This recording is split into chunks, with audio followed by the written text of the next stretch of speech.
Hello, fourth graders. This is Miss McCoy coming from her bedroom.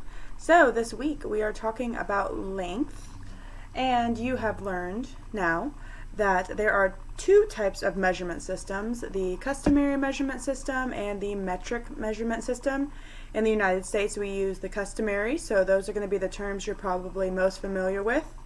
We're going to start off with this. I think everybody knows what this is. This is what we call a ruler, and it's actually kind of funny because a ruler has inches and centimeters, so it actually has a customary system and a metric system.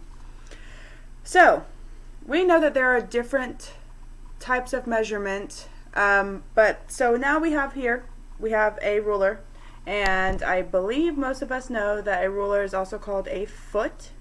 This is 1 foot, and if I'm looking at my inches, it goes from 0 to 12, which shows us right here, each inch section, that a foot is 12 inches. We also have something called a yardstick here. It's pretty long. Let's see if I can fit it all in there. A yardstick is a bigger form of measurement to measure larger objects. And if I use my ruler, there's 1, 2, and let's see if I can add the third one by holding it,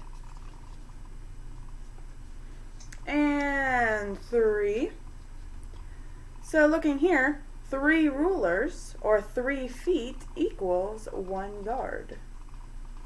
If we're thinking about the metric system, which we have over here with our centimeters, and if you can see, in between centimeters we have a bunch of little dashes on our ruler, and those are called millimeters. So the smallest measurement of length for the metric system is millimeters, and there's 10 millimeters in each centimeter.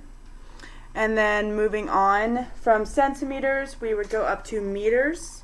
A meter stick, I don't have one with me, but a meter stick is similar to a yardstick. It is a little bit longer. And then from meters, we go up to kilometers, which are our largest unit for length. Our largest unit for length for our customary system, which we haven't talked about, is miles. And I think everyone knows miles because when we are driving, that is what we use as our measurement system. So there's a lot of different things that we learned about length, and you are going to put it to use in your Google slide activity today.